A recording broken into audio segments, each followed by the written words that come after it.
Entonces, a ver, sí, a ver, veo que me hacen preguntas sobre el teorema de la función implícita, el teorema de la función implícita, sí. A ver, sobre esa pregunta, sí, que es la pregunta 5, ¿sí? Ya, bueno, yo mencioné por ahí en alguna parte una pequeña rectificación que dice, para un conjunto omega abierto se tienen esas propiedades, ¿sí? Que la derivada con respecto a z es siempre positiva y f de x y z igual 0, ¿sí? Sobre omega. Entonces me piden justificar que existe una parametrización de clase C1 de U, ¿sí? Donde ahí, en realidad, en todas las partes donde dice omega debería decir U, ¿sí? Es simplemente eso. Ahora, ¿cuál es la gracia de eso? Más o menos es lo siguiente. Por ejemplo, si yo hablo de una esfera, ¿sí? Una esfera yo sé que en R3 su ecuación viene dada por x cuadrado más y cuadrado más z cuadrado igual a 1, ¿sí?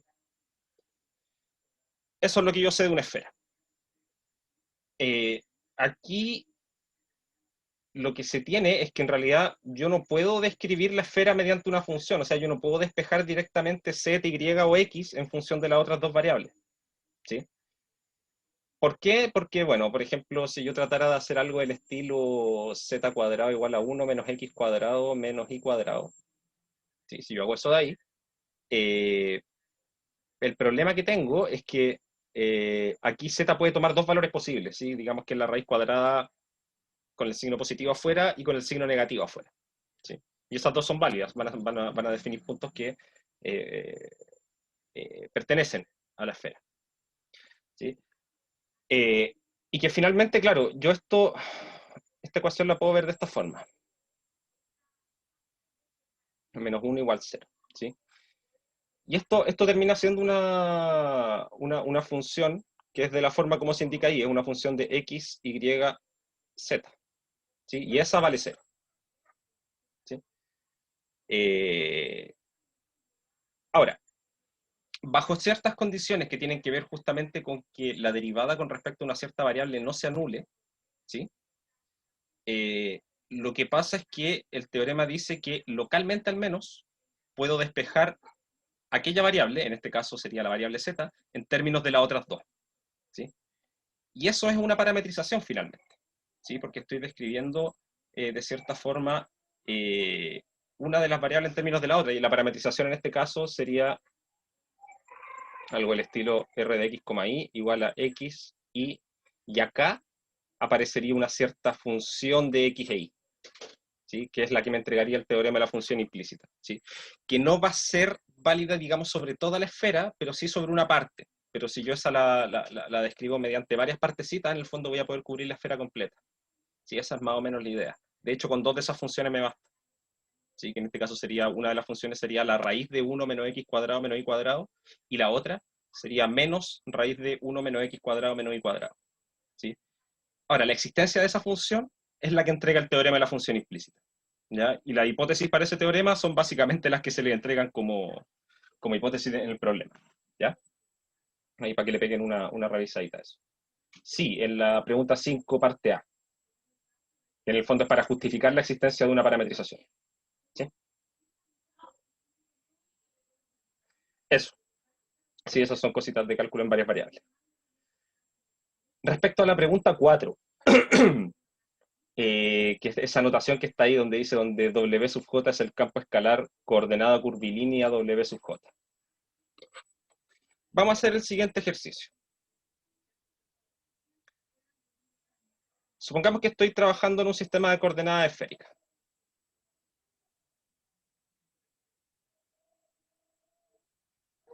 ¿Sí? Resulta que en este caso yo sé, por ejemplo, que R gorro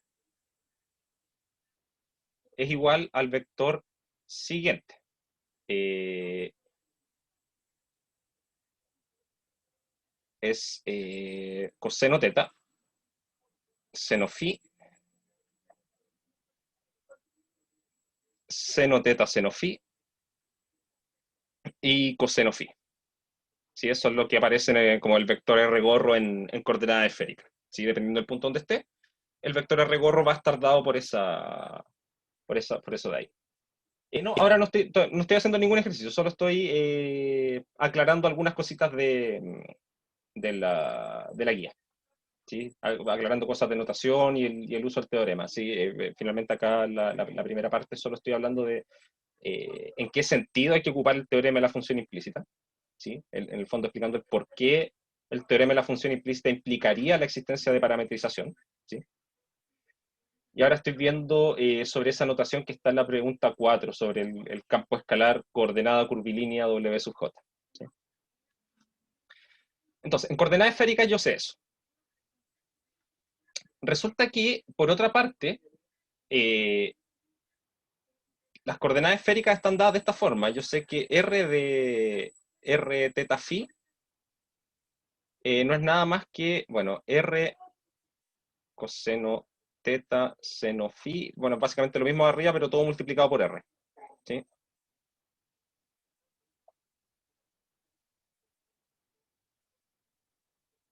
Sí, bueno, y de hecho es de acá de donde uno saca el valor de R gorro, ¿sí? Lo que yo tengo que hacer es tomar esta expresión, derivarla con respecto a R, y después normalizar, ¿sí? Y al normalizar, bueno, en realidad la norma de la derivada de esto va a ser 1, así que queda este mismo vector.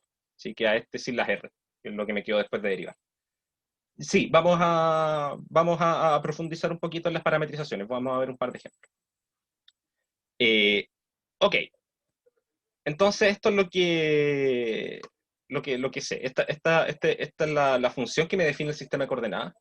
Y en el fondo, esto lo que me está diciendo es que, bueno, yo tengo X escrito en términos de R, teta y phi, es R coseno teta seno phi. Esta otra forma de escribirlo. En el fondo voy a escribir las coordenadas cartesianas en términos de las coordenadas esféricas. Seno teta seno phi y z R teta phi igual a, aquí nos va a quedar coseno, R coseno phi. ¿Sí? Ok. Entonces, lo que yo puedo hacer es decir, como esta función es biyectiva, de hecho, ¿sí? Esto es una biyección, ¿sí? Es parte de lo que implica el hecho de que sea un sistema de coordenadas, esto es una biyección. ¿Sí? Lo que yo puedo hacer también es describir R, teta y phi en términos de X, Y y Z. ¿Sí? Y eso ya lo habíamos mencionado cómo se hacía. Por una parte tenemos eso.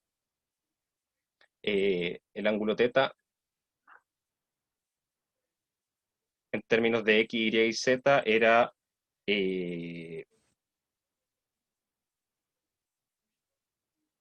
arco tangente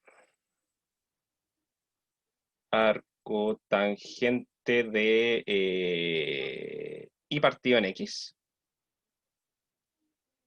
Y phi en términos de X, Y y Z termina siendo, bueno, este se puede escribir de varias formas, pero podemos hacerlo de esta forma. Esto lo puedo escribir como el arco tangente de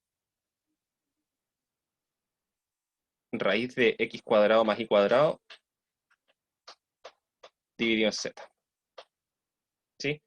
Eso se puede verificar, ¿sí? De hecho, acá, por ejemplo, si yo tomo X cuadrado más Y cuadrado en esta parametriz, en este sistema de coordenadas, lo que nos va a quedar es R cuadrado por seno de phi. Así que la raíz de eso es, por seno de phi cuadrado, perdón. Así que la raíz de eso es R seno phi. ¿Sí? Entonces esto de acá sería R seno phi, lo divido por R coseno phi, eso nos da simplemente tangente de phi, y a eso le saco el arco tangente. Así que me queda phi.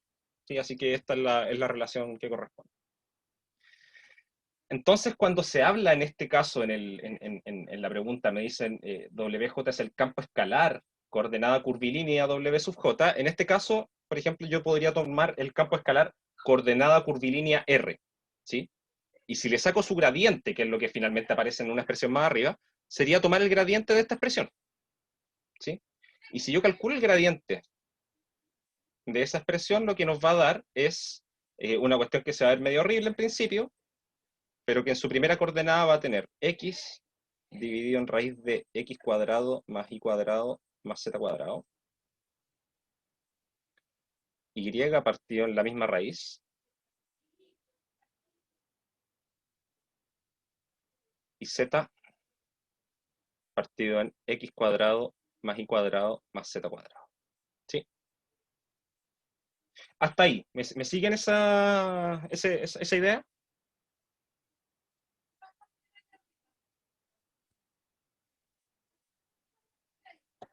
Profe, no ¿Sí? entiendo de nuevo cómo era la relación de la coordenada de lo que decía la P4.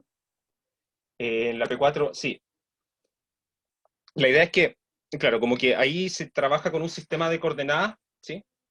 Que en el fondo X, Y y Z están descritos en términos de W1, W2 y W3. ¿Sí? Eso es para un sistema de coordenadas curvilíneas en general. ¿Sí? Lo que nosotros en las clases lo hemos visto como V y W, ¿sí? Para no trabajar con tantos subíndices. ¿Sí? Entonces estoy viendo cómo se vería eso en el ejemplo de un caso de coordenadas esféricas, ¿sí? Donde en este caso como que W1 sería R, W2 sería teta y W3 sería phi. Buenísima. Aquí, Trinidad, el ángulo, el phi, siempre se me olvida, azimutal, cenital. Cenital es el que cae. Sí, sí, el cenit. Sí, el ángulo cenital. El phi es el cenital. El teta es el azimutal. Sí, teta es el que barra en el plano. ¿Sí? Típicamente, creo que ya lo había mencionado, es una complicación que de repente se da porque como que digamos, en física se ocupan al revés los ángulos, se les ponen los nombres cambiados. ¿Sí? A ver, déjame chequear. Tengo R, teta y phi. Entonces, R, teta. Sí, tienes toda la razón. Sí, claro, el orden, digamos, el orden para que se cumpla la regla de la mano derecha es R, phi, teta. Sí. Ya, vamos a cambiarlo, vamos a dejarlo escrito así para que se respete el orden, digamos, la regla de la mano derecha, que en realidad en este problema en específico no afecta, o sea, en esta descripción que estoy dando ahora no afecta mucho, pero sí afecta en el cálculo en la B4, ¿sí? Ahí tienen que asumir que no se dice, pero claro, sí, cuando estoy hablando de W1, W2 y W3, están ordenados de forma que respetan la regla de la mano derecha. Ya, estas dos cosas las voy a dejar así tal cual, no las voy a cambiar. No, o a ver si puedo cambiarlas. A ver, déjenme, para mantener el orden ahí. Ahí, y esto lo vamos a tirar hacia acá. Ya, ahí sí. Sí, para que mantengamos el orden ahí. Ya. Ya, entonces quedó claro cómo calculé este gradiente. En el fondo tomé una de estas coordenadas curvilíneas, ¿sí? El R, y le calculé su gradiente, ¿sí? Pero resulta que si yo hago lo siguiente, si, eh, si cambio X, Y y Z por sus descripciones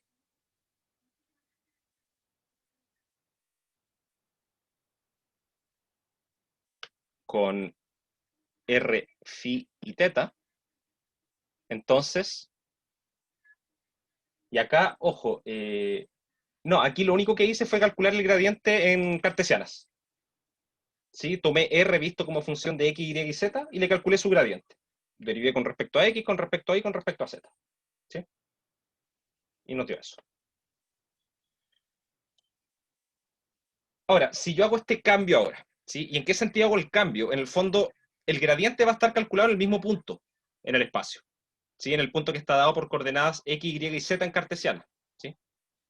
Pero ese punto también tiene una descripción en coordenadas esféricas. ¿Sí? Y que van a estar asociados a un cierto valor de R, un cierto valor de phi y un cierto valor de teta. ¿Sí? Y la relación que hay entre ellos es esta de acá. ¿Sí? Entonces voy a reemplazar. X lo reemplazo por esta expresión de acá arriba, Y de acá lo reemplazo con esta de acá, el Z de aquí lo reemplazo con esta, ¿sí? Y estas cosas de acá abajo, bueno, en esas tres raíces también voy a hacer este reemplazo, pero en realidad tengo directamente que eso va a valer R, ¿sí? entonces nos va a quedar que en ese mismo punto el gradiente de esta función, pero escrito ahora en coordenadas esféricas, no va a ser nada más que coseno teta seno phi, seno teta seno phi, y aquí nos va a quedar coseno phi. Y bueno, lo que pasa es que esto coincide justamente con tomar mi sistema de coordenadas y derivarlo con respecto a R.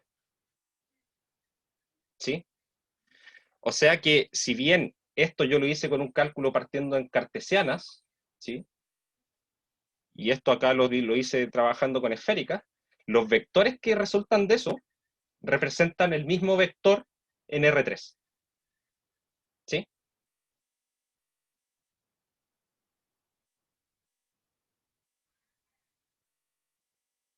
Ahora, esto de hecho acá en este caso coincide, ¿sí? En este caso coincide con HR, perdón, con R gorro, ¿sí? Pero técnicamente esto es HR por R gorro, ¿sí? Si yo hago el mismo ejercicio, es que lo que estamos haciendo es ocupar simultáneamente las dos descripciones de un punto en el espacio, ¿sí? Ocupar las cartesianas y ocupar la esférica, ¿sí? Entonces resulta que si yo tomo esta función, la que me define R en términos de X, Y y Z, y le calculo su gradiente en cartesiana, el gradiente que conocemos de siempre, ¿sí? El vector que resulta, ¿sí? Visto como un elemento en el espacio, así como ya graficándolo, ¿sí? Me da un vector, que es este de acá, y ese lo voy a graficar en el punto donde calcule, ¿sí? Me da un vector que apunta en una dirección. Pero si yo ahora ese vector resultante lo escribo en coordenada esférica, lo que me queda es justamente este término de acá, HR por R gordo, ¿sí? Es como, en el fondo hay como cambios de coordenadas ahí, y por eso muchas veces se omite la dependencia de las variables cuando uno habla en estas expresiones de cálculo vectorial, ¿sí? Porque los resultados van a ser los mismos independientes del sistema de coordenadas que yo ocupe, ¿sí? Si yo hago el mismo ejercicio, digamos ahora con phi, ¿esto cómo nos va a quedar? Bueno, esto va a ser una expresión más o menos compleja, pero a ver, tratemos de calcularla rapidito, ¿sí? ¿Cómo calculemos acá, de phi a de x, primero, ¿sí? Donde phi es esta función de acá arriba. Voy a mover esto un poco más hacia allá, ahí. Phi es esta función de acá, ¿sí? Entonces tengo que derivar ese arco tangente. ¿Ya? Como que voy a hacer un par de ejemplos, voy a hacerlo hasta acá con el phi para que vean qué es lo que pasa, ¿sí?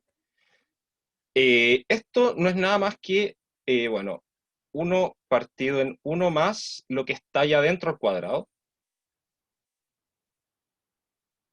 ¿Sí? Eso es la derivada del arco tangente. ¿Sí? Ah, sí, esa era tu pregunta. Sí, va a pasar lo mismo si lo hago con respecto a phi y a teta. Voy a hacer con phi ahora, justamente para... Acabo de entender bien tu pregunta, perdón. Y ahora tengo que derivar esto que está acá adentro con respecto a x, ¿sí? Así que esto va a ser x partido en z por raíz de x cuadrado más y cuadrado, ¿sí? Si hago de phi a de i ahora, ya esta va a ser bien similar esta derivada. De hecho, esta la voy a simplificar un poquito al tiro, ¿sí? Aquí lo que voy a hacer, voy a multiplicar arriba y abajo por z cuadrado, perdón, por z, ¿sí? De manera que acá este z con el z que voy a agregar se cancelan con este, y va a quedar algo de este estilo, va a quedar x por z dividido por raíz de x cuadrado más y cuadrado por x cuadrado más y cuadrado más z cuadrado. ¿Sí? Vamos a dejarlo escrito de esa forma. Ahora, si hago lo mismo, esa misma expresión ahora la derivo con respecto a y, la expresión va a ser bien similar. La única diferencia es que acá, bueno, igual va a quedar esto, partido z cuadrado, aquí nos va a quedar ahora un y en vez de un x. Acá va a quedar z raíz de x cuadrado más y cuadrado. Y esta expresión va a ser bien similar. Va a ser y por z dividido en raíz de x cuadrado más y cuadrado partido en x cuadrado más y cuadrado más z cuadrado. Y por último, si derivo la expresión ahora con respecto a z, ¿sí? Esta de acá la derivo ahora con respecto a z, nos va a quedar, este mismo término vuelve a aparecer, 1 partido 1 más x cuadrado más y cuadrado más partido en z cuadrado. Y ahora por la derivada de esto que está acá dentro del arco tangente, derivado con respecto a z, ¿sí? Que va a ser menos esta raíz partido en z cuadrado. Pero esto va a ser menos raíz de x cuadrado más y cuadrado dividido en z cuadrado. ¿Sí? Y que esto lo puedo simplificar un poco y nos va a quedar menos raíz de x cuadrado más y cuadrado dividido en x cuadrado más y cuadrado más z cuadrado. ¿Sí? Espero haber hecho todos los cálculos como corresponde. ¿Sí? Voy a ahora ver qué relación hay entre esos valores, ¿sí? Porque finalmente cuando calculo el gradiente de phi, el resultado va a ser aquel vector que tiene sus componentes. En la primera componente esto, en la segunda esto y en la tercera esto de acá. ¿Sí? Pero yo ahora ese resultado lo voy a escribir, voy a traspasar todas esas formulitas que me aparecen en las tres coordenadas, las voy a escribir en coordenada esférica, ¿sí? Para el punto que corresponde. Entonces, ¿cómo aparece esto de acá? Aquí arriba, el x por el z nos va a quedar un r cuadrado coseno teta seno phi, coseno phi, perdón, ahí. Y acá abajo nos va a quedar la raíz cuadrada de x cuadrado más y cuadrado, ¿sí? Entonces yo voy acá. Si tomo esto al cuadrado y le sumo esto al cuadrado, nos va a quedar r cuadrado seno cuadrado de phi. Y le tomo raíz, así que es simplemente r seno phi. Entonces acá tenemos r seno phi. R seno phi. Y este x cuadrado más y cuadrado más z cuadrado es r cuadrado, ¿sí? Entonces nos va a quedar un r cubo acá abajo. R cubo seno phi. ¿Sí? Acá va a ser una expresión bien similar. Va a ser r cuadrado seno teta seno phi coseno phi. Y dividido acá por lo mismo, r cubo seno phi. Y esta última expresión va a ser menos, nos queda un menos, y aquí va a ser r seno phi dividido por r cuadrado. ¿Sí? Eso es lo que queda finalmente. Ahora, estas expresiones se simplifican bastante. Sí, esto lo voy a borrar acá. Porque, perdón. Esto se simplifica con eso de allá, esto se simplifica con este de aquí, este seno con este seno con este seno también, y este r con este r de acá. ¿Sí? Entonces, si este gradiente que lo calculé a partir de esta expresión que estaba en cartesiana, lo escribo en esféricas, ¿sí? Lo que nos va a quedar acá va a ser, hay un r que aparece afuera de todo, y por el vector que va a tener acá, coseno teta, coseno phi. Después acá nos va a quedar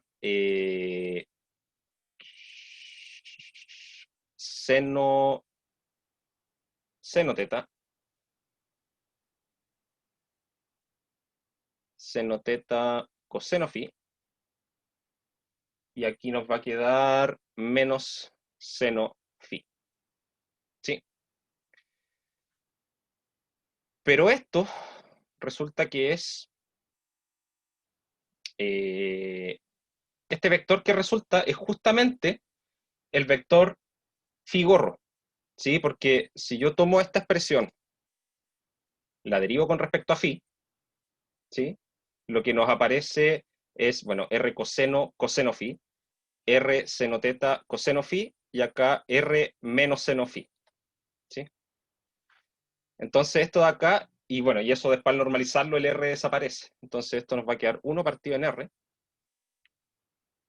1 partido en R. Y acá nos va a quedar Figor. ¿Sí?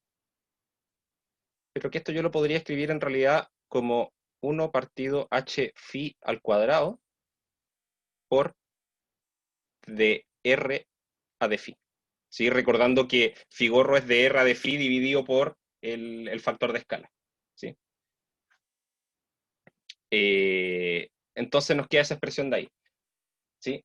Entonces, eso es lo que tienen que verificar ahora. Fíjense que acá, claro, yo había dicho que esto era R por eso, pero quizá no era tan así, sino que era algo más de este estilo.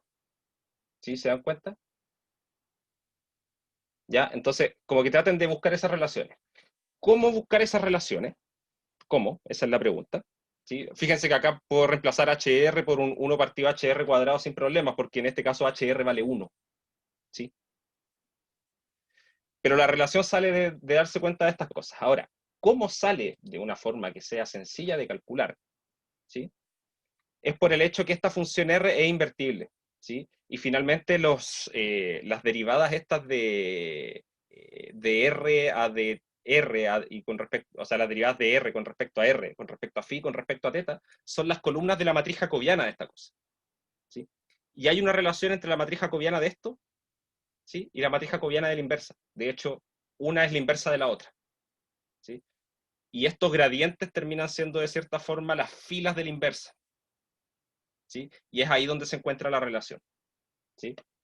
Pero ahí básicamente lo que tienen que hacer es ver qué relación hay entre DWJ, perdón, entre DR, que es la función que me define mi sistema de coordenadas, derivado con respecto a WJ, y el gradiente de WJ. ¿Sí? Y la relación es finalmente algo que tiene que ver con los factores de escala. ¿Sí? Aquí no sé, puede que me haya equivocado en algún cálculo, no sé, no estoy seguro. Pero esta es más o menos la idea, ¿sí? Para que lo verifiquen. ¿Ya? No, esto es solamente una explicación para la anotación de la pregunta 4. ¿Sí? ¿A qué hora es el control? Eso lo vamos a definir completamente hoy día. Sí, tengo una reunión, de hecho, después a las 4:30 sobre eso. ¿Sí? Pero debería ser a las 6 de la tarde. ¿Sí? Debería ser de 6 a 9. ¿Sí? Finalmente no tuve respuesta nunca sobre alguna posibilidad de dar más tiempo para la entrega.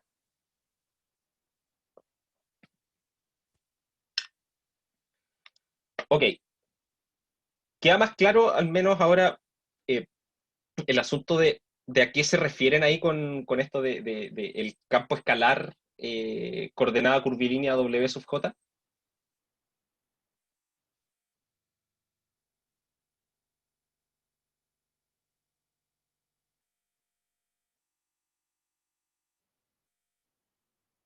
No sé si quedó más claro el concepto ahora con esta explicación. Mm, sí, es que finalmente la idea es la siguiente. Habíamos dicho que para cada punto del espacio, yo lo puedo escribir en términos de otro sistema de coordenadas. Y en este caso, R, phi y teta, en términos de esas tres variables, yo puedo escribir un punto cualquiera del espacio. ¿Sí?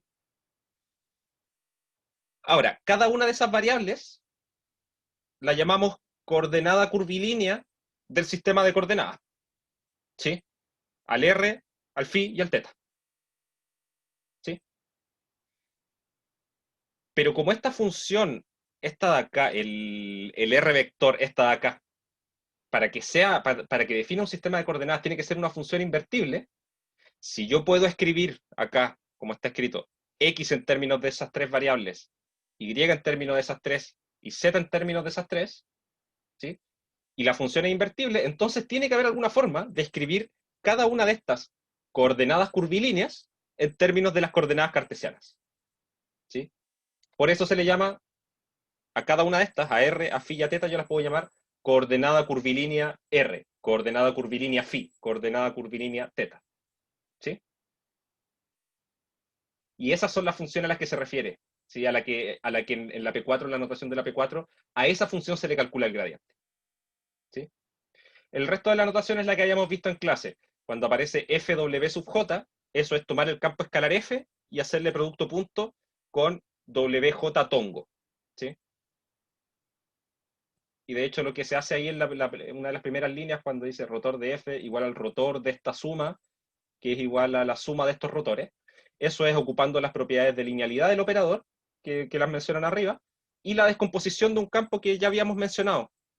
¿Sí?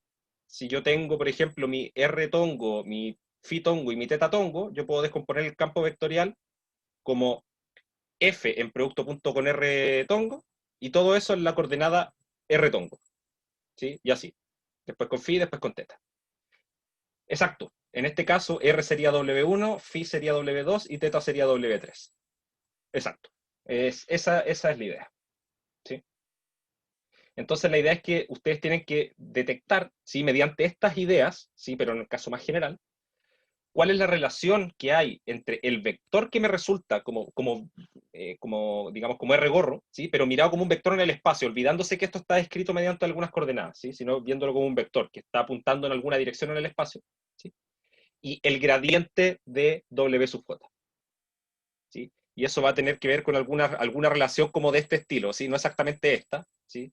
Se va a parecer más a esta. Tienen que demostrarlo, tiene que ver con estudiar el gradiente, perdón, el jacobiano de la inversa de la transformación, ¿sí? Porque esta transformación es invertible y es derivable, y su inversa también, ¿sí? Y es ahí donde salen estos gradientes, ¿sí?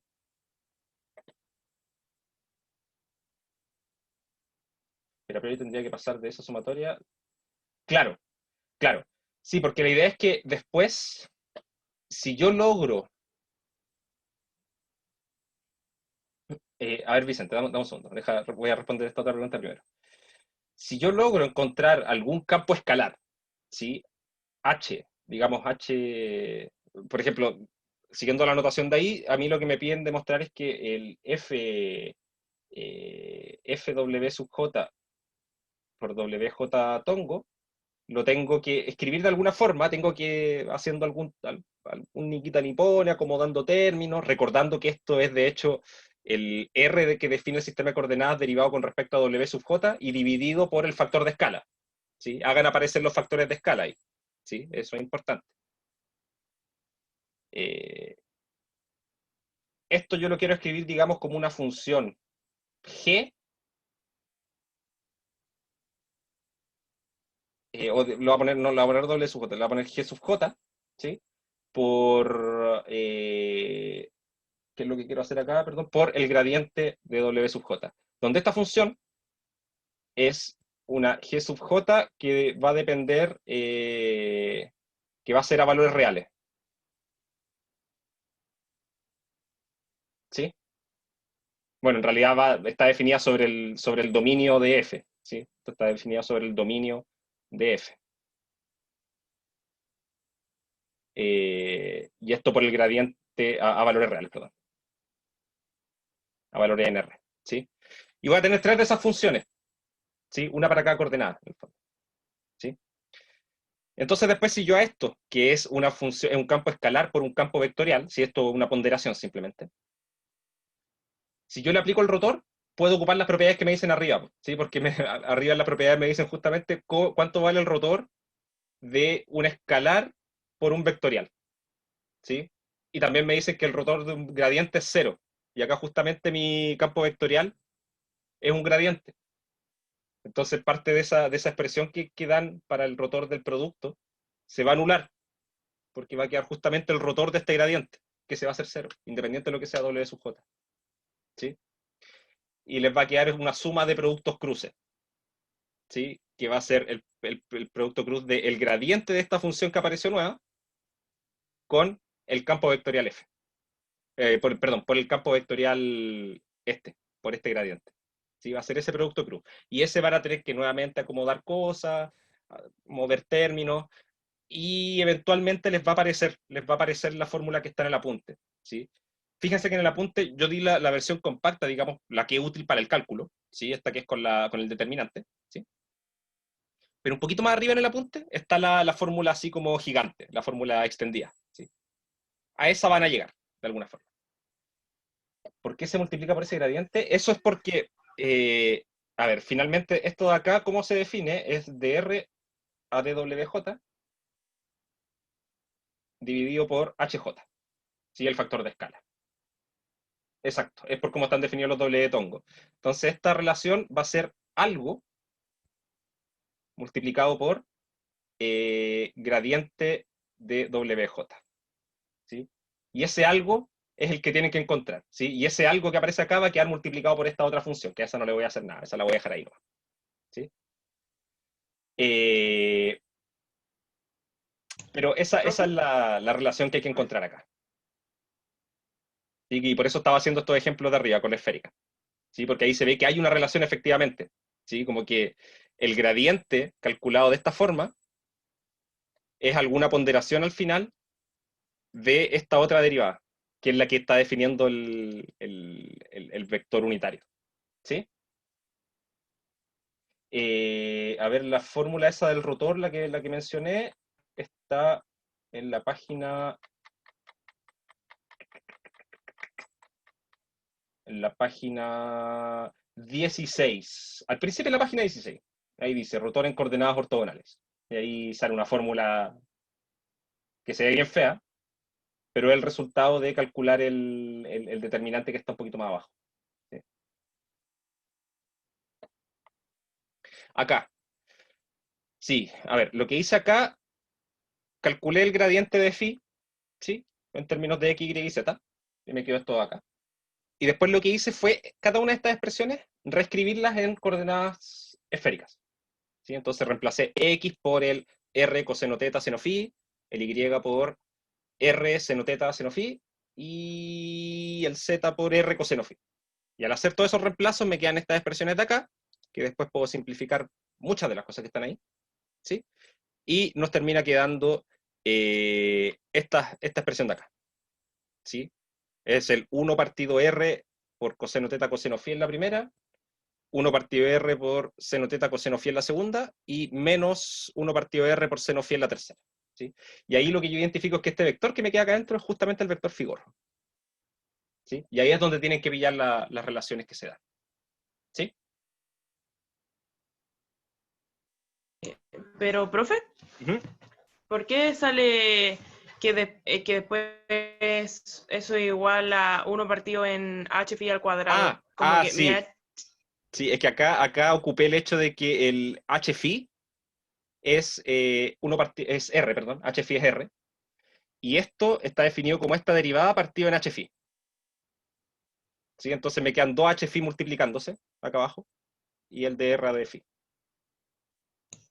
Ah, ya, muchas gracias. De nada. Si lo hacen, claro, si esto lo hacen con un sistema más general, aquí lo que va a aparecer va a ser 1 partido h phi, de general. ¿Sí? Después hice la conversión, como para que se notara que eso, este 1 partido r cuadrado que aparecería acá al principio, no es cualquier cosa, es de hecho el cuadrado del factor de escala. ¿Sí?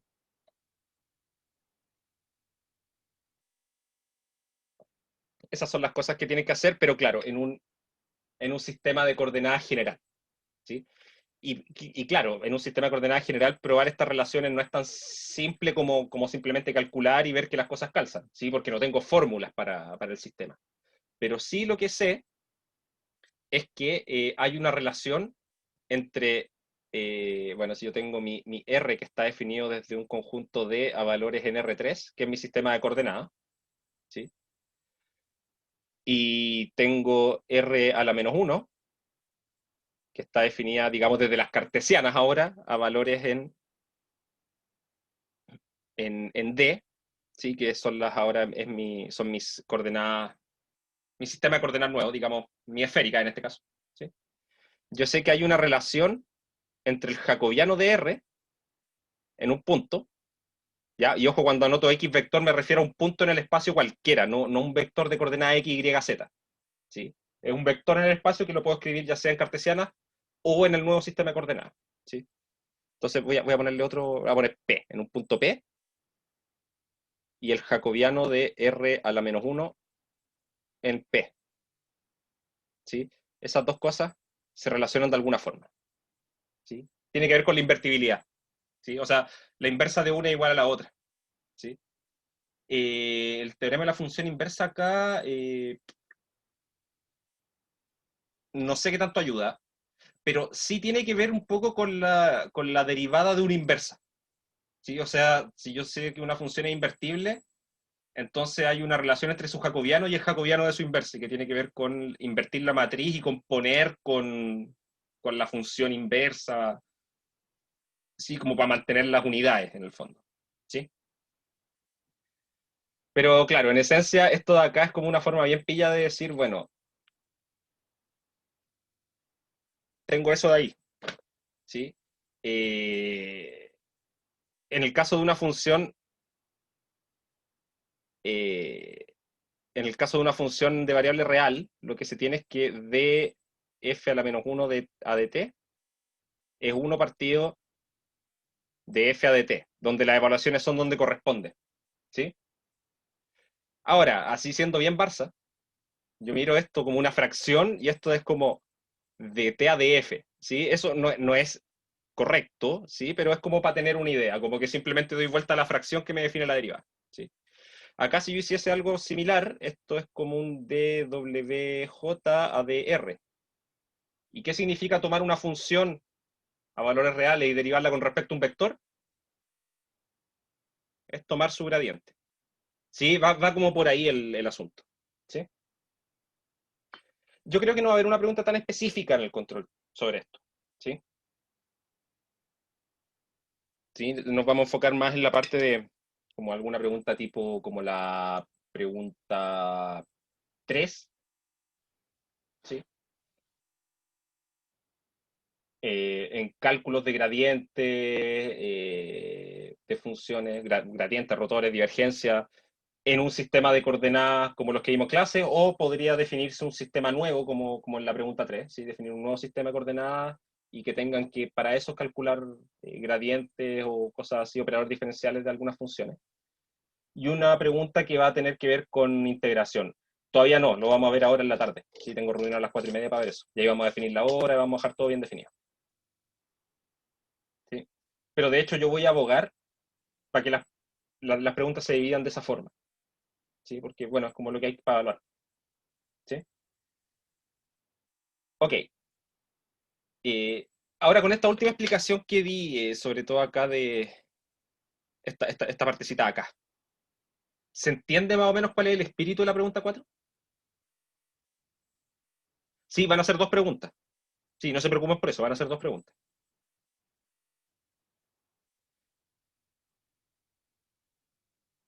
Ya. Entonces, esta última parte no la entiendes. Ya. Em, Estoy pensando alguna forma de...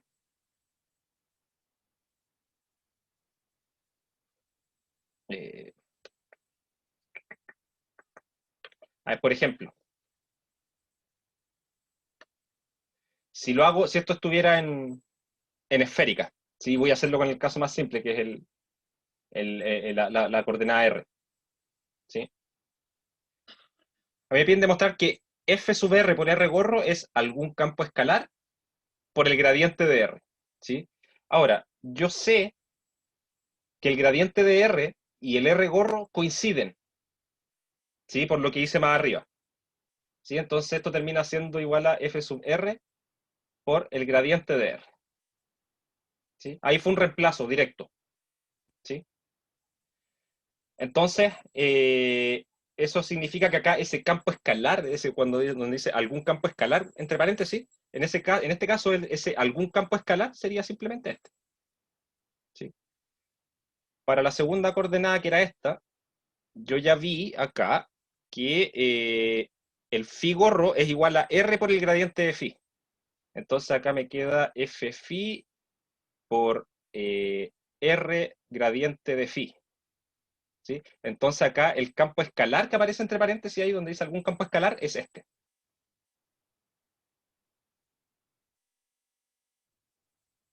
¿Sí? ¿Se entiende un poco mejor ahora? Esa es más o menos la idea del problema. ¿Sí? Y el asunto es que tienen que fijarse, ocupando que R es un sistema de coordenadas y que es una función invertible, tienen que ver que en realidad esas cosas que van apareciendo acá multiplicando a estas funciones no son nada más que algunos factores de escala. ¿Sí? Eso es lo que tienen que terminar concluyendo. ¿Sí? Fíjense que acá, curiosamente, y bueno, no es tan curioso, pero para que se den cuenta, lo que me aparece acá es FR por HR. ¿Ya? Acá me aparece FFI por HFI. Yo esperaría que si hago esto en la tercera componente, esto me dé F teta por H teta, que es R seno phi. Si hago lo mismo de arriba, pero ahora con teta, debería dar algo de este estilo. ¿Sí?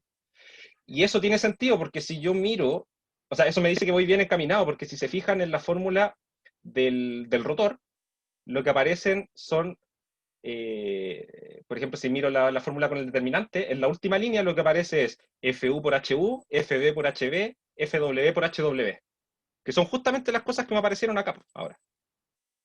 ¿Sí? Entonces por ahí va. Eso es lo que tienen que ver, pero en un caso general. ¿Sí?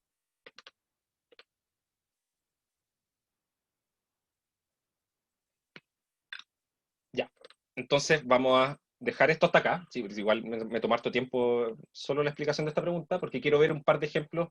Quiero aterrizar un poco el concepto de la integración sobre superficie, ¿sí? Y ver un par de ejemplos, ¿ya? Pero vamos a hacer una pequeña pausa. Vamos a seguir 8 minutitos para que nos queden 15 minutos para... perdón, no, nos va a quedar media hora. Sí, para que nos quede media hora para terminar de ver estos conceptos, ¿ya? Seguimos a las 3:30. Si tienen alguna duda, bueno, preparen las dudas para cuando vuelva, ¿ya? Ahí seguimos en un ratito. ¿Alguna consulta que haya quedado pendiente sobre todo lo anterior?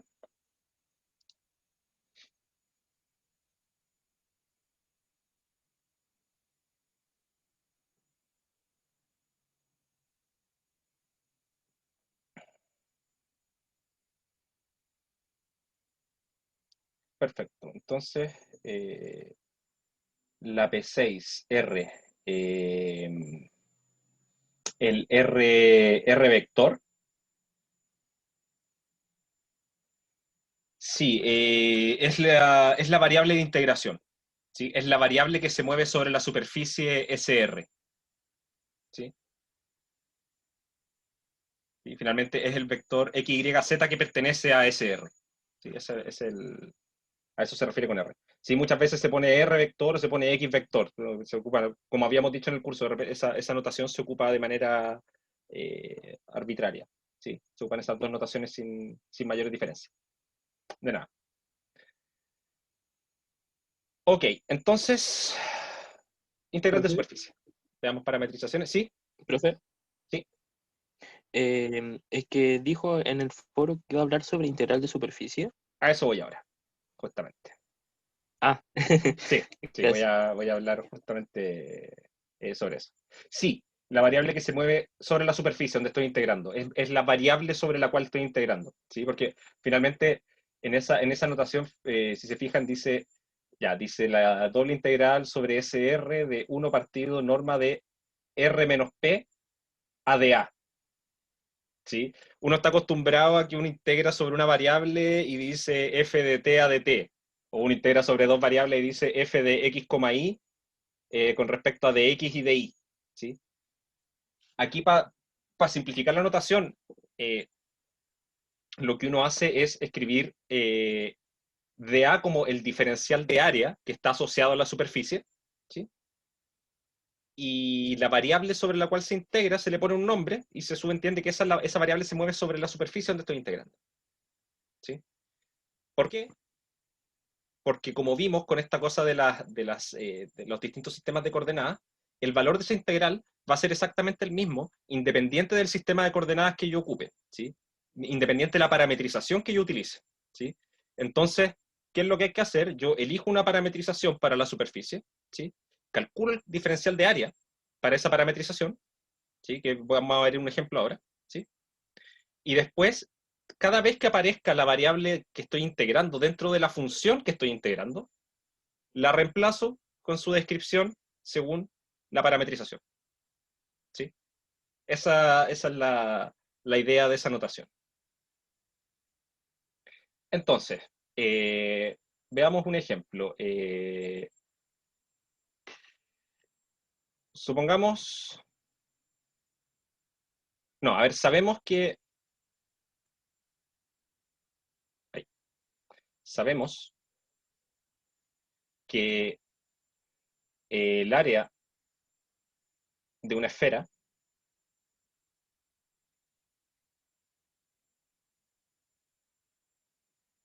de radio R, ¿sí? El área de una esfera, cuando estoy hablando de una esfera, quiero hablar en realidad no de la esfera completa, sino que del casquete esférico. ¿Sí? Estoy pensando solamente en la superficie de la esfera. ¿Sí? No me interesa el volumen, me interesa solamente la parte encima, el área que tengo encima. El área de una esfera de radio R es 4pi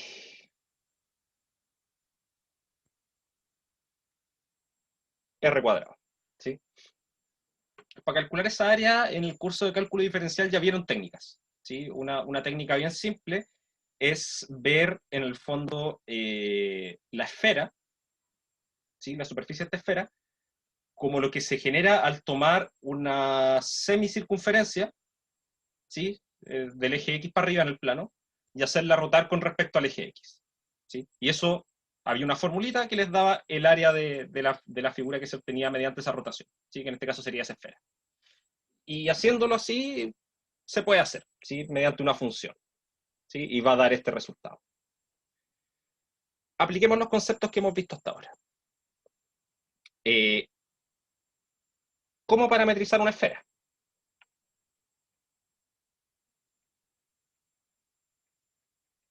A ver, o cómo parametrizo el casquete esférico.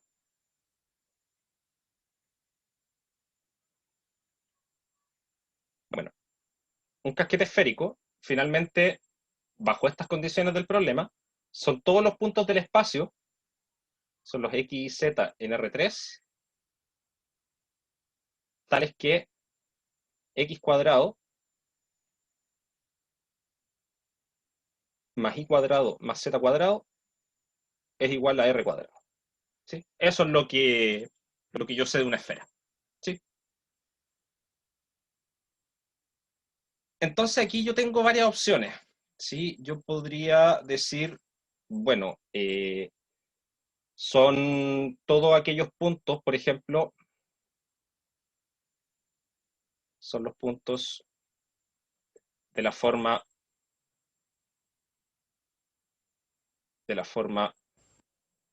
x, y raíz de r cuadrado menos x cuadrado menos y cuadrado, junto con aquellos de la forma xy menos raíz de r cuadrado menos x cuadrado menos y cuadrado. ¿Sí? Y eso, ¿por qué sale? Bueno, porque trato de despejar z en términos de x e y, ¿sí? Según esta fórmula de acá arriba. ¿Sí? Si yo tomo cualquier punto del espacio que tenga esta estructura, sumo los cuadrados de cada una de sus componentes y me va a dar r cuadrado. ¿Sí? Ahora, hay un pequeño detalle. Aquí, por ejemplo, el x no se puede mover sobre todo r, ¿sí? Sino que se va a mover solamente entre menos r y r. Pero el i no se va a mover entre menos r y r, sino que se va a mover entre dos valores que van a depender de x. ¿Sí? Se van a mover entre... a ver, voy a anotarlo acá abajo. En ambos casos,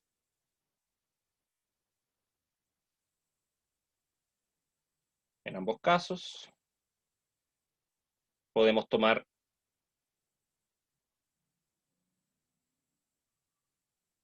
x entre menos r y r, y el y lo vamos a tener que tomar entre... entre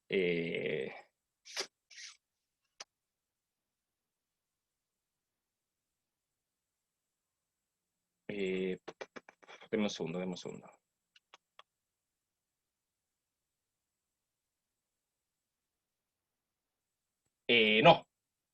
No, no, porque tengo la esfera completa.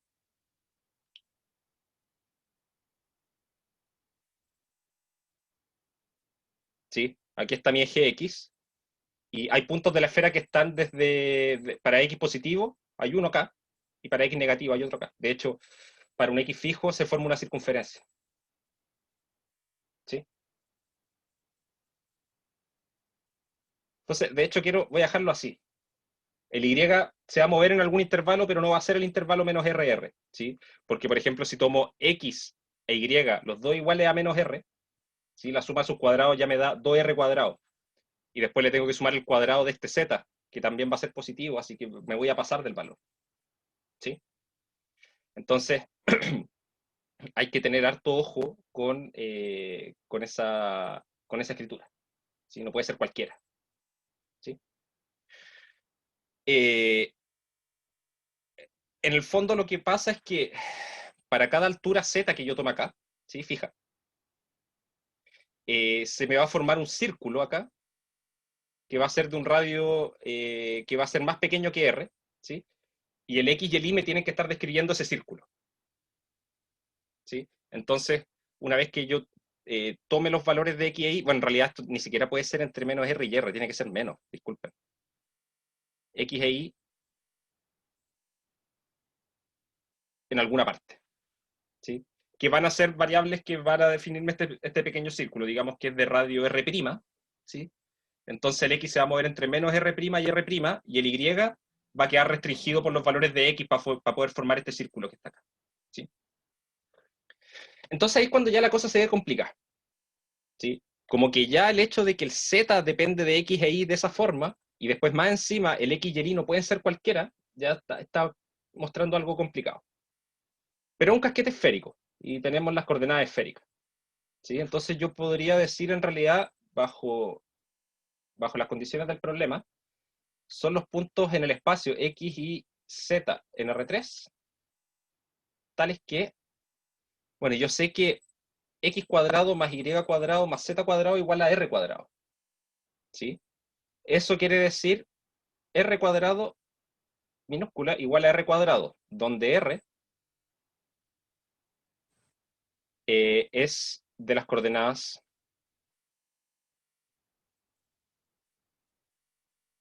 esféricas. Ya, eso es bastante más conveniente, ¿sí? Porque de hecho, aquí en esta expresión, como sabemos que en las coordenadas esféricas el R es siempre mayor o igual a 0, y el R de acá de esta fórmula también es positivo, porque el radio de una esfera, esto es simplemente decir que R es igual a R, grande, ¿sí? Entonces estoy diciendo que tengo que tomar todos los puntos del espacio, tal que su descripción en esféricas tiene la coordenada curvilínea R igual a R mayúscula, y las otras dos no tienen ninguna restricción, son variables que están completamente libres. Entonces yo puedo definir como parametrización para esta superficie, me va a quedar en términos de los otros dos ángulos, ¿sí? Phi y teta. Y esto va a ser igual a, y aquí lo único que hago es escribir la descripción de un punto genérico, ¿sí? La coordenada X era R coseno teta seno phi, ¿sí? Entonces voy a tomar eso, pero voy a reemplazar el R que está ahí por el R mayúscula, porque eso es lo que me dice el casquete esférico, ¿sí? Entonces la parametrización es R por coseno teta seno phi, R seno teta, perdón, seno phi acá, y R coseno phi, ¿sí? Ahí lo que hice fue escribir un punto arbitrario, ¿sí? Cuando yo escribo un punto arbitrario en coordenadas esféricas, lo que hago es tener esta fórmula donde estos R mayúsculas deberían ser el R chiquitita, ¿sí? Pero como estoy sobre, sobre este casquete esférico, en el casquete esférico yo sé que ese R chiquitita vale siempre R, que es la constante que me aparece en el problema, el radio de la esfera. ¿Sí? Entonces me da esto. ¿Sí? ¿Se entiende cómo construir esta fórmula?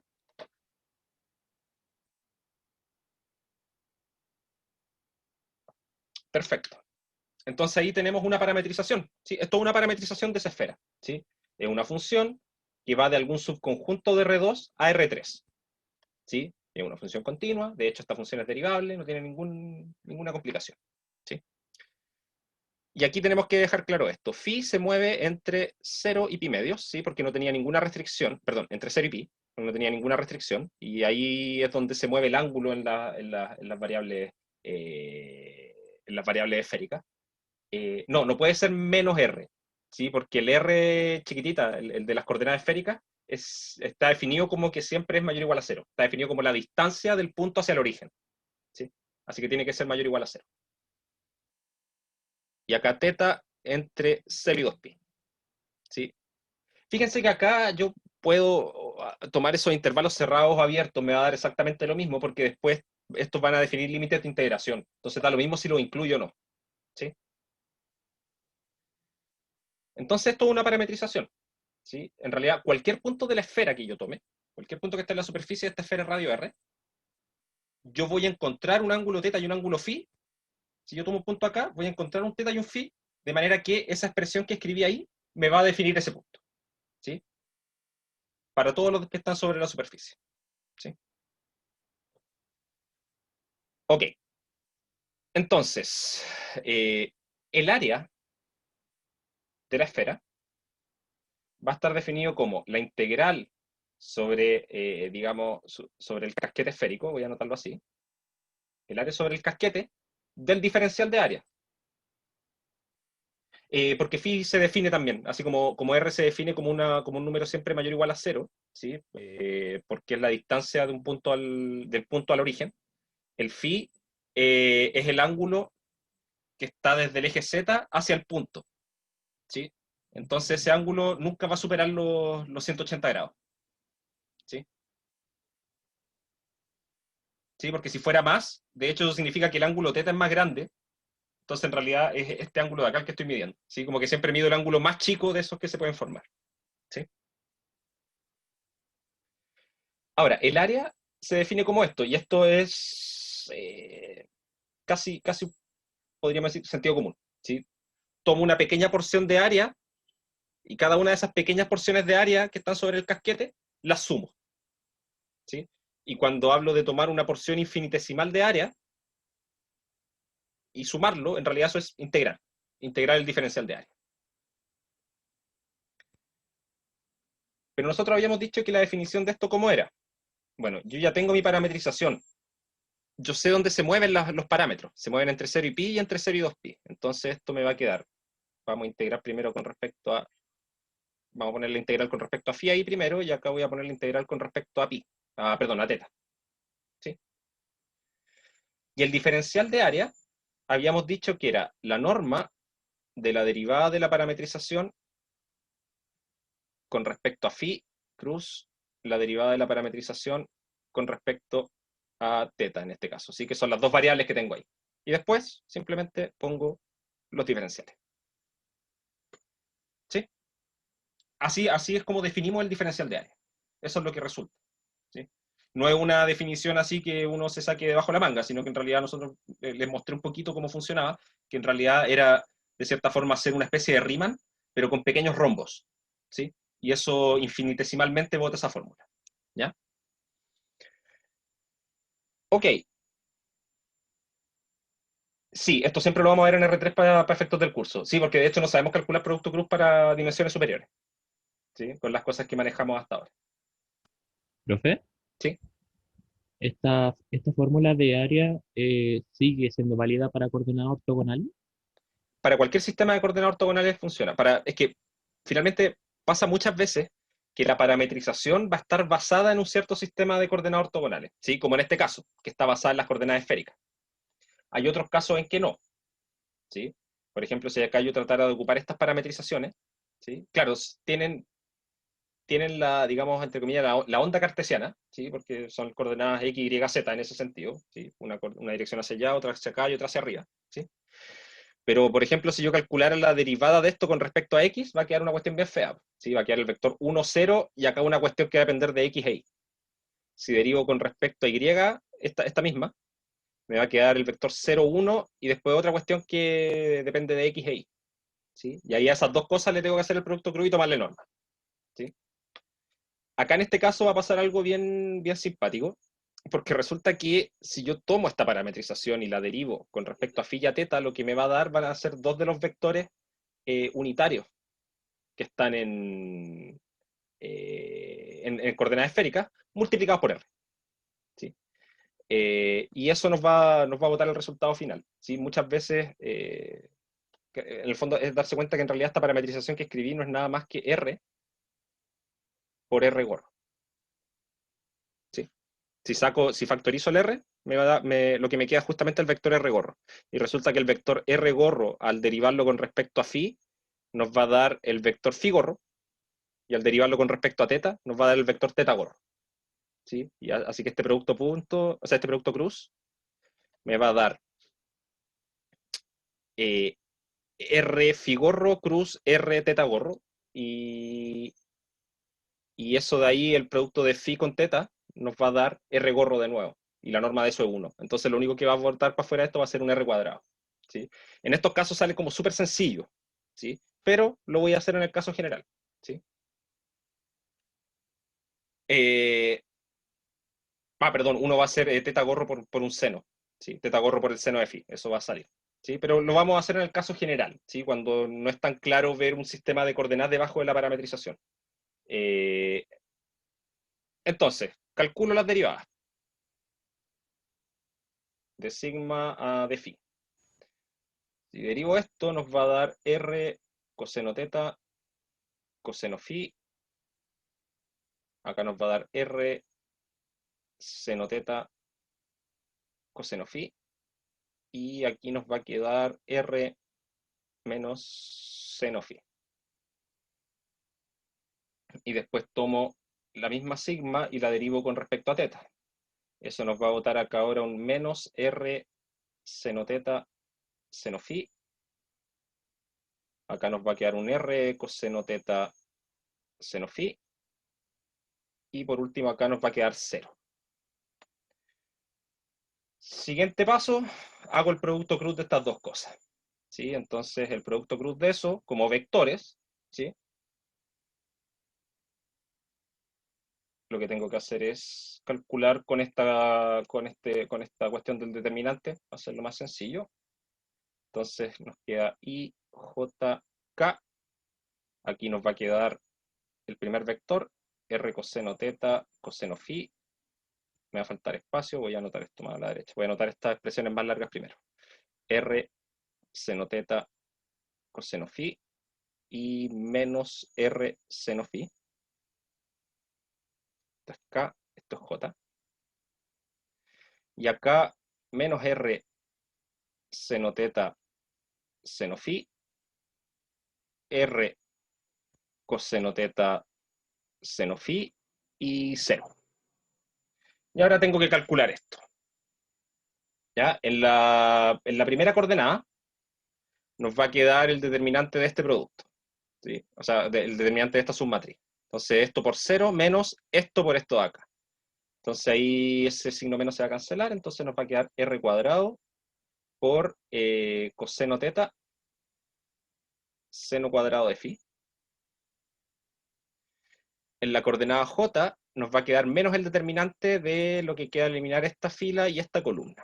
Entonces nos va a quedar 0, esto da menos, ya, nos va a quedar un r cuadrado seno teta seno cuadrado de phi. Y por último, en la última coordenada nos queda el determinante de esta submatriz. A ver, ¿qué nos queda acá? Aquí nos va a quedar un coseno cuadrado por un seno phi coseno phi. Y aquí nos va a quedar un seno cuadrado de teta por un seno phi coseno phi, ¿sí? Y van a quedar sumados porque acá hay un signo negativo. Entonces, al hacer eso, se van a cancelar algunos, o sea, se van a reducir algunos términos, entonces nos va a quedar r cuadrado seno phi, coseno phi. ¿Sí? Ahí ocupé la identidad trigonométrica al tiro. ¿Sí? Y bueno, ahora tengo que calcular la norma de esto. De sigma de phi cruz de phi de teta. Bueno, esto va a ser, automáticamente voy a sacar todo lo que sea factor común acá, ¿sí? Esto va a tener un r cuadrado y un seno de phi, que es común a todos los términos. Y nos va a quedar la norma del siguiente vector acá adentro. Va a ser coseno teta, seno phi.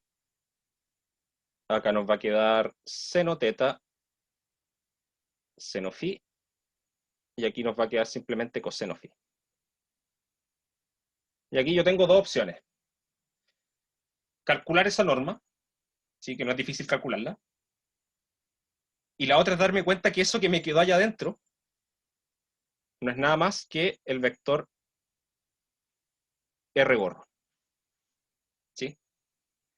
Entonces yo sé que eso automáticamente tiene norma 1. Finalmente esto da aquí. ¿Sí? Un detalle acá, fíjense que el seno cuando lo saqué de la norma, ¿sí? Cuando lo factoricé y después lo saqué de la norma, no lo saqué con valor absoluto. ¿Sí? El R cuadrado obviamente no le puse valor absoluto porque es un número mayor o igual a 0, es un cuadrado. ¿Sí? Y el seno phi lo dejé sin valor absoluto porque yo sé que el ángulo phi se mueve entre 0 y pi. ¿Sí? Y entre 0 y pi, el seno siempre es positivo. Siempre está entre 0 y 1. ¿Sí? Así que no me preocupo por ese valor absoluto. Por lo tanto, el área de este casquete termina siendo la integral, como habíamos dicho, entre 0 y 2pi, de la integral entre 0 y pi, de esta norma del producto cruz, que nos quedó r cuadrado por seno phi, y acá nos queda un de phi y un de teta. Y esto ya es una integral doble, ¿sí? Y que no tiene ninguna mayor complicación. Esto termina siendo 2pi r cuadrado, ¿sí? En el fondo integré directamente sobre el ángulo teta, porque no hay nada, todo lo que está dentro es constante con respecto a teta. Y tenemos que calcular simplemente la integral entre 0 y pi del seno de phi. ¿Sí? Y eso con respecto a phi. Y bueno, primitiva del seno en menos coseno, eso lo evalúo en pi, me da 1, me da menos 1, perdón. ¿Sí? Ah, no, menos coseno. Lo evalúo en pi, me da 1, y le tengo que restar la evaluación de menos coseno en 0, que esa evaluación me da menos 1, entonces como la estoy restando termina sumándose, así que esa integral da 2. Sí, voy a anotarla acá abajo. Esta integral da 2. Así que esto nos queda 4pi r cuadrado. ¿Sí? Es conveniente saberlo. Es conveniente saberlo, pero si no, bueno, ¿para qué vamos a estar con cosas? Si van a estar haciendo el control en sus casas. Sí, pueden revisar el apunte. Sí. Y al final, después en el futuro, en la vida profesional va a ser así. O sea, no van a tener que saberse todo de memoria, van a tener libros, van a tener internet de apoyo y todo. ¿Sí? Así que lo ideal sería que se lo supieran, porque así eso permite hacer los desarrollos más rápido que si tengo que ir a buscar en alguna parte. ¿Sí? Lo ideal es que se lo sepan. ¿Sí? O por último, que tengan un resumen al lado. ¿Sí? Que si se hacen un resumen les va a servir de estudio. ¿Ya? Ok. Entonces, ¿estamos convencidos de que el área es 4pi r cuadrado? ¿Sí? Así es como se calculan integrales de superficie. ¿Sí? Ahora, esto fue solamente calcular un área de una superficie. ¿Sí? Y que por definición yo dije acá que, claro, el área siempre va a ser integral diferencial, solamente el diferencial de área sobre la superficie. ¿Sí? Que es lo mismo que si yo quiero ver el largo de un intervalo en R, bueno, yo integro el diferencial de línea, que en este caso sería como mi dx, ¿sí? Sobre el intervalo. ¿Sí? Si quiero saber el largo de un intervalo AB, lo que hago es la integral entre A y B de dx. ¿Sí? Y eso me da B menos A. ¿Sí? Es lo mismo, es exactamente lo mismo. Pero una vez que nosotros sabemos hacer esto, sí, se puede haber hecho de una forma más rápida dándose cuenta que esta parametrización la armé usando coordenadas esféricas. ¿Sí? Entonces, yo sé que esta parametrización es R por R gorro, ¿sí? Y de hecho lo que se cumple es que la derivada de R gorro con respecto a phi es phi gorro, y la derivada de R gorro con respecto a teta es seno phi por teta gorro, ¿sí? Eso se puede demostrar de manera súper fácil. Lo pueden ocupar si es que lo saben, ¿sí? Entonces después el producto cruz termina quedando un R cuadrado, porque cada una de esas derivadas de estas cosas me van a aportar un R. Aparece un seno phi, que me aparece de derivar R gorro con respecto a teta, y después me queda simplemente calcular la norma de phi gorro por teta gorro, ¿sí? Pero phi gorro por teta gorro, como un triedro ortogonal, ese producto cruz me va a dar R gorro, ¿sí? Y la norma de R gorro es 1. ¿Sí? Así podría haberme saltado todos estos pasos de cálculo, digamos. ¿Sí?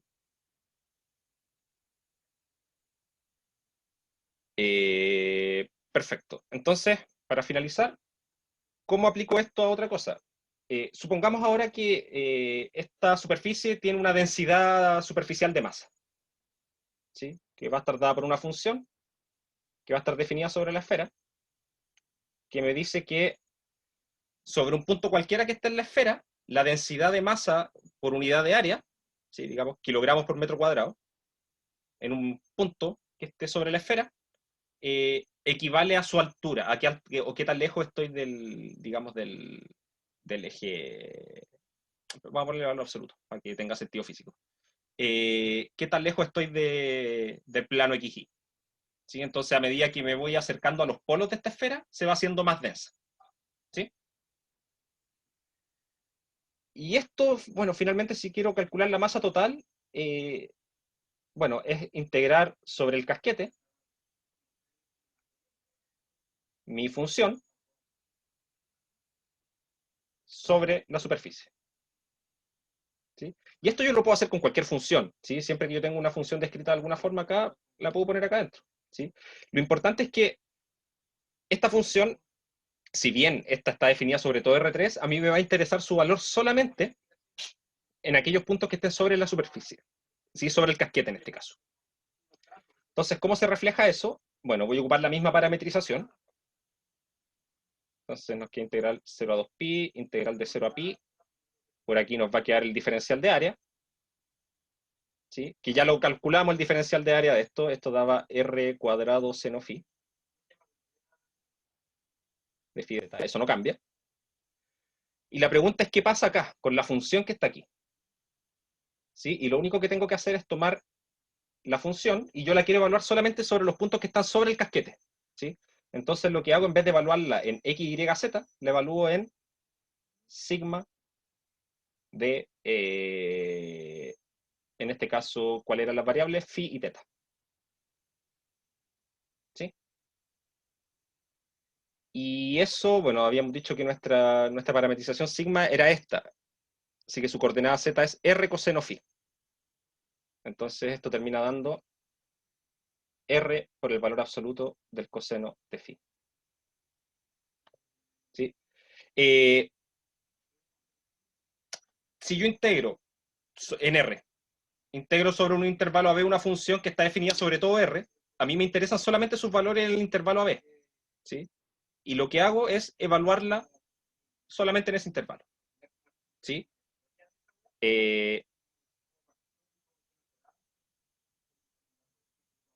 Y lo que hacemos típicamente es esto, ¿sí? Ahora, si por algún motivo a mí me conviene hacer un cambio de coordenada, lo que uno hace es decir, bueno, U igual a T medios, de U es igual a un medio de T, ¿sí? Y uno hace el reemplazo. Bueno, y ahora, de hecho, este AB ahora se va a convertir en un A medios, B medios. La función ahora nos va a quedar evaluado en 2U, ¿sí? Porque eso vale T.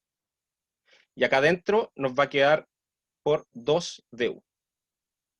¿Sí? Y fíjense en la analogía. Ahora yo tengo mi función evaluada en una parametrización. En el fondo acá lo que hice fue una parametrización al hacer este cambio de variable. ¿Sí? Entonces evalué la función en la parametrización. ¿Sí?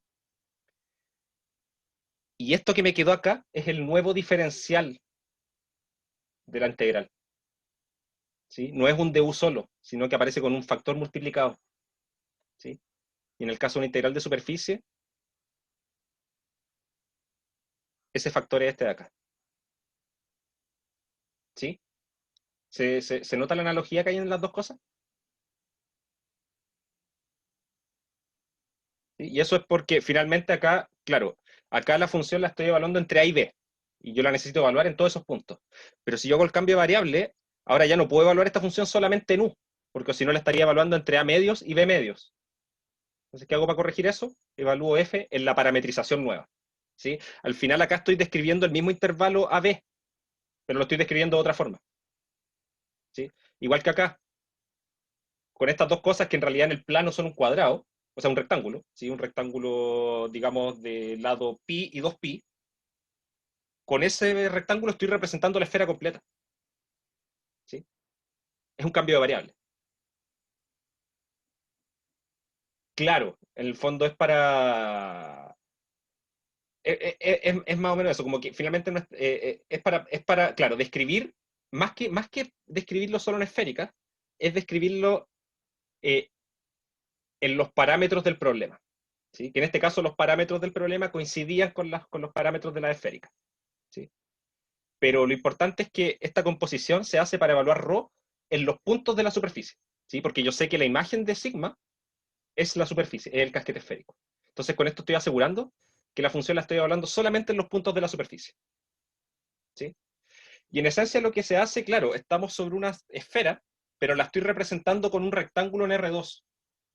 Entonces, en el fondo lo que estoy haciendo es calcular el volumen bajo el volumen que se forma en ρ, pero al escribirlo como una función de R2 a R, ¿sí? Eso es como lo que estoy haciendo, ¿sí? Pero, geométricamente lo que estoy haciendo es evaluar infinitesimalmente esta función ρ sobre este casquete esférico, ¿sí? Y sumar esos pequeños resultados parciales, ¿sí? Entonces, de ahí aparece que esta función ρ esté evaluada en los puntos de la superficie, ¿sí? Como está acá.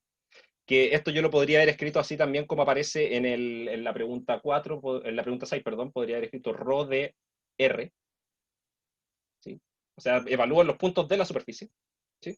E integro sobre el área, integro sobre la superficie, ¿sí?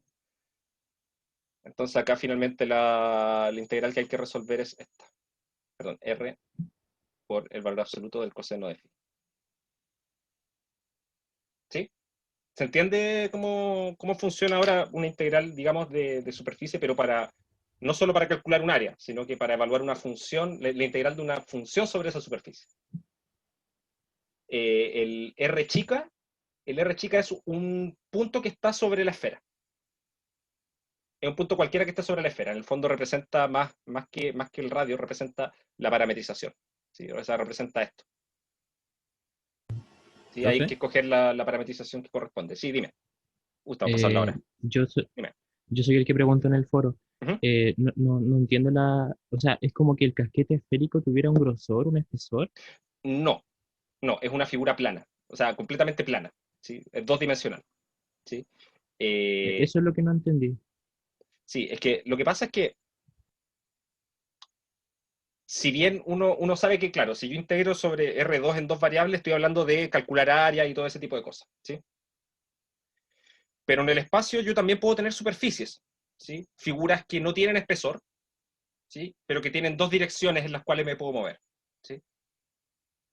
Pero en R3 cuando yo calculo integrales triples, calculo volúmenes. Entonces a mí me gustaría saber una forma de poder calcular áreas de superficies también, incluso estando en un espacio de mayores dimensiones, ¿sí? Si yo integro sobre tres variables algo que no tiene espesor, me va a dar cero, porque estoy tratando de calcular un volumen a algo que no tiene volumen, ¿sí? Entonces lo que se hace es representar la superficie, en el fondo, como tratar de localmente aplanarla, para poder medirla, ¿sí? ¿Y cómo se hace eso de aplanarla? Es parametrizando, ¿sí? En el fondo describiendo esta cosa que está viviendo en tres dimensiones, pero que no tiene espesor, representándola con dos variables en el plano, ¿sí? Esa es la idea que hay por Pero debajo. eso sería como imaginarse ya, parametricé la superficie, ahora es plana, Ujú. según la analogía que está diciendo. Entonces, Claro. sobre esa superficie plana, ¿estoy calculando un volumen? O sea, sobre esa superficie plana, ahora, como que ahora tú la miras solamente en R2 y calculas su área. Como que eso es lo que hay que hacer. ¿Sí? O sea, eso es Entonces finalmente lo que hago acá estoy... cuando me queda esta integral. ¿Sí? O sea, claro, acá finalmente no calculo el área de esta región, de este rectángulo en el fondo, sino que calculo el valor de la integral de esta función sobre el rectángulo. ¿Sí? Que esta función lo que refleja son las distorsiones que yo hice en el momento de convertir en el fondo esta esfera en una figura plana. ¿Sí? Entonces el área de la figura plana. No es que no es precisamente el área de la figura plana, porque la figura plana sobre la que integro ahora es un rectángulo de lados pi y 2pi. ¿Sí? Ese rectángulo tiene área 2pi cuadrado. ¿Sí? Pero en realidad lo que estoy haciendo es darme cuenta que el área de esta esfera es en realidad integrar sobre esa área plana, sobre ese rectángulo, integrar esta otra función. ¿Sí? Y esa función lo que está haciendo es reflejar las distorsiones que se generaron al momento de yo tomar esta esfera y continuamente deformarla y aplanarla. ¿Sí?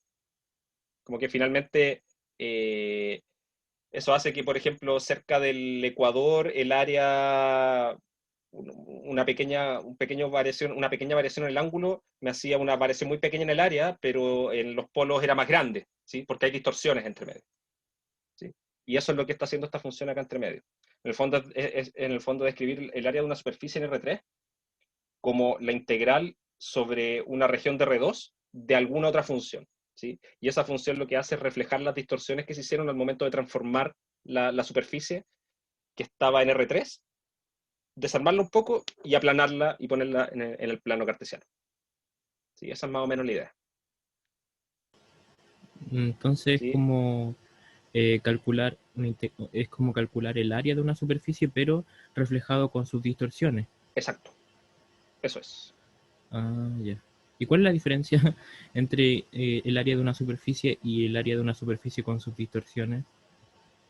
Es que fíjate que acá como que la superficie con la cual yo represento la esfera es un rectángulo que tiene un lado que vale pi y el otro que vale 2pi. ¿Sí? Porque ahí es donde se mueven mis parámetros. ¿Sí?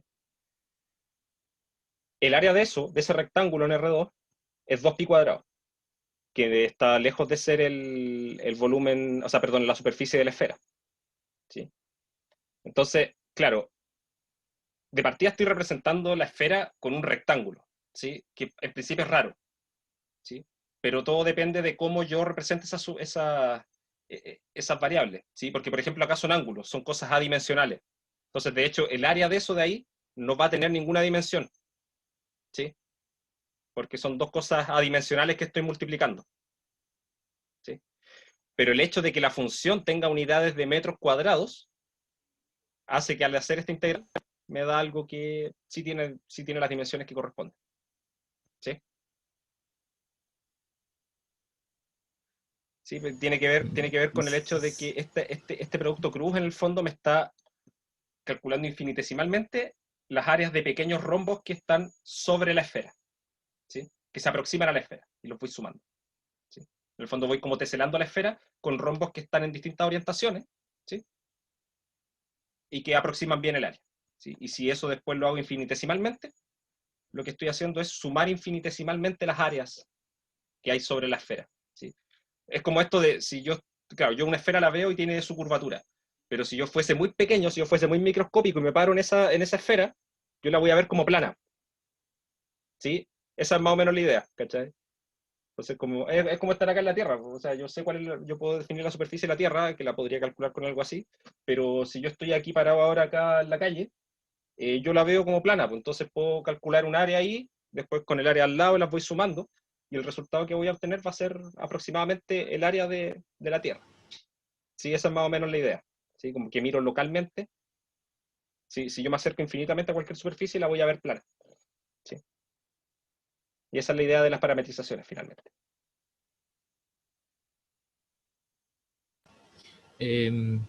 Disculpe por ser tan No, dale insistente. nomás. O sea, es que lo que no entiendo es la diferencia entre el área de una superficie y la ¿Mm? integral de superficie. Ya.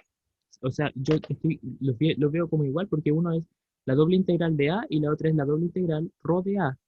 Sí, es esto. Te hago la pregunta de vuelta. ¿Cuál es la diferencia entre el largo de un intervalo y la integral de una función sobre un intervalo? Las ¿Sí? dimensiones. No, es que una es simplemente integrar esto, eso es el largo de un intervalo, ¿sí? Es la integral entre A y B de dt, eso me da B menos A. Y lo otro es lo mismo, una vez que yo sé calcular cosas de este estilo, que lo hago con suma de Riemann y todo, hacer lo mismo, pero ahora en vez de multiplicar la función constante igual a 1, pongo alguna otra función. Eso, ¿sí? Y esta función que está acá adentro, lo que hago con ella es irla evaluando, en esencia, sobre todos los puntos que están entre A y B, y sumándolos infinitesimalmente. ¿Sí? Con una superficie es más o menos lo mismo. Yo tengo la esfera, este es mi dominio de integración, ¿sí? Y yo tengo una función que está definida sobre esa esfera. Entonces lo que voy a hacer es en cada punto de la esfera voy a evaluar esa función, ¿sí? Y los valores que toma esa función infinitesimalmente los voy a sumar, ¿sí? Y eso significa integrar la función sobre la superficie, ¿sí? Acá, como en el caso real, que lo que hago es tomar una función e integrarla en un intervalo, ¿sí? Ya, ok. ¿Sí? Esa es más o menos la analogía, ¿sí? Lo importante es que cuando yo pongo una función acá adentro, lo que hago es evaluar esa función en los puntos de la superficie. Y para lograr eso, lo que tengo que hacer es componer, digamos, la función que yo quiero integrar con una parametrización, porque los resultados de evaluar la parametrización en los parámetros me entrega los puntos de la superficie. Así que ahí me aseguro que la función la voy a estar evaluando solamente en los puntos de la superficie, que es lo mismo que hago acá, ¿sí? Tomo la función y la evalúo en los puntos del intervalo, ¿sí? Y los Pero valores ahí que me se entrega eso obtuvieron, los sumo ahí, infinitesimalmente. ahí se obtuvo el valor sin haber encontrado esa función rho. No, Y es que después con la la función función rho. ρ la definí. Dije, mi función ρ va a ser esta de acá, ¿sí? Va a ser el valor absoluto de z. Esa es la función que yo me estoy dando. Me dicen, calcule el valor de la integral de ρ igual a esto sobre esta superficie, ¿sí? Entonces tomo la función y la evalúo en la parametrización de la esfera y me dio esto. Y eso es lo que pongo aquí y después lo multiplico por el diferencial de área. Ya, gracias, profe. Ya, de nada. Ya estamos bien pasaditos la hora, de hecho ya está empezando el otro bloque. Bueno, lo dejamos hasta acá. Insisto, si tienen dudas sobre el control, me contactan, ¿sí? Ya sea por Discord, por curso, por correo. Voy a tratar de. El correo, sobre todo, voy a tratar de estar más atento, y de repente el correo lo dejo medio botado. Pero por Discord Profe, y por cursos me pillan siempre. ¿Ya? Eso, chiquillo. profe, ¿Sí? ¿puedo hacer una duda súper rápida, súper Dale rápida? nomás, dale. Siempre me ha causado confusión que a veces en los apuntes, cuando hablamos de coordenadas cilíndricas, Ujú. a veces el ρ es como, por decir así, la diagonal que va desde el origen hasta el punto, y otras veces solo el radio del círculo que sería. Entonces siempre me termina confundiendo eso. Es que en cilíndricas es siempre la distancia que hay desde el eje Z al punto. Es siempre esa distancia. Claro, Cuando es pero a esta veces distancia diagonal entre el origen y el punto, esos son necesariamente coordenadas esféricas. ya son esféricas, por eso mismo, y hay veces que lo usan hasta en el apunte así, entonces por eso me confunde. Por A ver, ejemplo, no sé, en ¿algún la ejemplo? página 23, 23, a ver. Página 23, ¿ya? Ok. en Phi 2 se supone que están usando coordenadas cilíndricas. Y ahí, Eh, y ahí se hace así como semejanzas de triángulo, lo están tomando como la diagonal que va desde el origen hasta el punto. pero ahí dice, de hecho, en esa línea, justo antes de que define Fidel, dice, en coordenadas esféricas podemos usar, y sale... No, es que Phi 1 está en cartesiana, Phi 2 Sí, está en cilíndrica y Phi 3 está en esférica. yo lo veo al revés. De hecho, veo que Fi2 está en esférica y Fi3 está en cilíndrica. Ah, en cilíndrica. Sí, Oh, mala mía. Ya, sí, sí, vale. sí. Muchas gracias, disculpe. Sí, sí están en ese orden. No, no te preocupes. Ya. Ya. Y no sé si esta es un poco más larga, puedo hacerla igual, no sé. Sí, dale nomás. Para la tarea en la P9, cuando te preguntan por el flujo que pasa por dentro de un cilindro,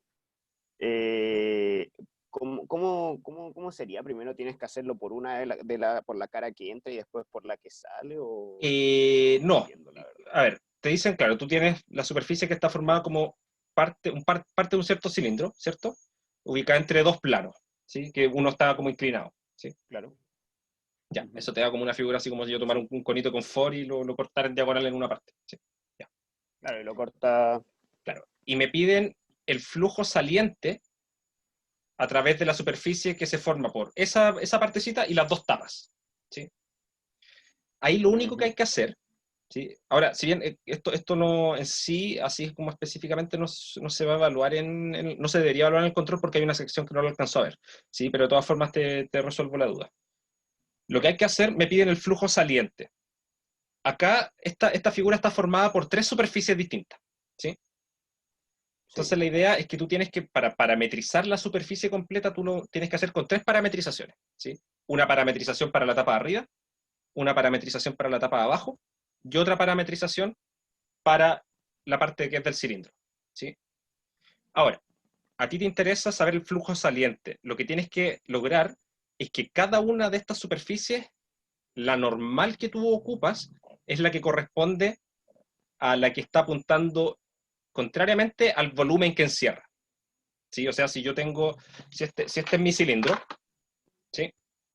Yo necesito que en la parte de acá, la normal sea la que apunta hacia afuera, ¿sí? Porque esa es la dirección de salida, en el fondo, ¿sí? En la tapa que está acá arriba, Claro. la normal tengo que tomar la que apunta hacia arriba, y en la de acá tengo que tomar la normal que apunta hacia abajo, ¿sí? Entonces, en el fondo tienes que hacer ese tratamiento con las tres parametrizaciones por separado, ¿sí? Y después calculas el flujo para esas pequeñas superficies, ¿sí? Con las normales que tomaste, calculas el flujo, y los resultados de esos tres flujos después los sumas, porque eso te da el total, ¿sí? Es como aditividad de la integral. Si yo quiero integrar sobre toda esta superficie, incluyendo las tapas, es lo mismo que si yo integro sobre cada una de las tres por separado, y después las sumo. ¿Sí? Eso es propiedad de linealidad de la integral, finalmente.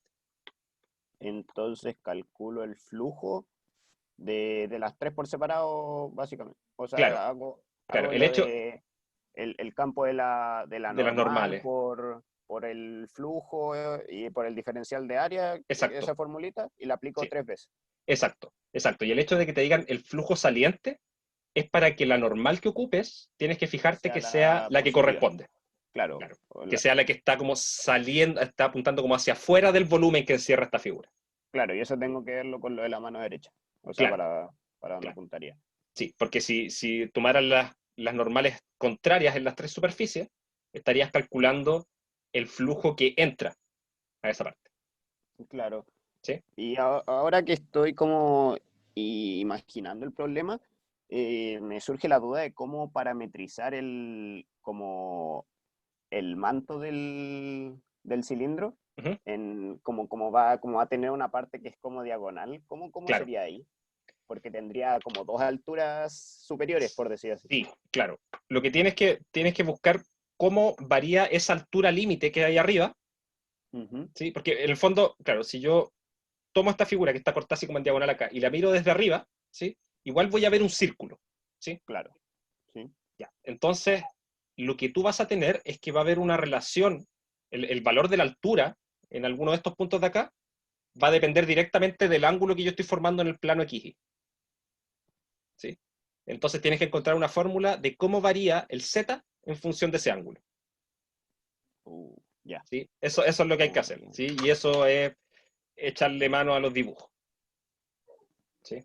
Claro. Ya. Eso es lo que hay que hacer ahí. En el caso del otro corte, el de abajo, ese no da problema, porque es horizontal. No. ¿Sí? Entonces como que el Z es igual siempre. Hay de hecho Z igual 0 para todo teta, si es que yo tratara de poner esa relación. Pero en el otro, el Z va a ser una función de teta.